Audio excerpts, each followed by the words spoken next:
Шайлоо округу Малиев. Урматтуу кесиптештер, урматтуу кыргызстандыктар. Мына парламент иштегенден бери 5 ай өтүп атат. Ошо ай сайын ушу маселени көтөрүп турам. Кумтордон Жетөгөз менен ушу Тоң районуна бир нерсе бөлүп бергиле депчи. Ошол. Бирок тилекке каршы өкмөтүбүз атаандашып, магабы же билбейм, элгеби ошол токтомду Нарын облусуна чыгарып атат, жардам берилсин депчи. Нарын облусунун не тиешеси бар Кумторго?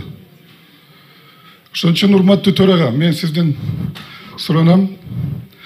Ушул маселени күн тартибине киргизип, өкмөттүн башчысы Жапаров отставкага кетсин. Ушул маселе боюнча.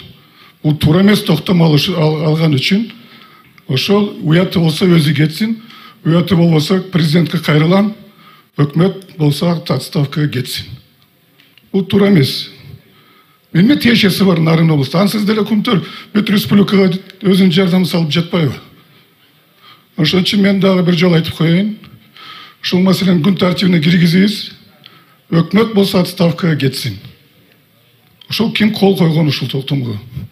Бардыгы кетсин. Алмазбек Акунжанович, ушуну президентке жеткизип айтып коюңуз. Болбосо президент чара көрсүн, өзү эле отставкага кетирсин Жапаровду. Рахмат.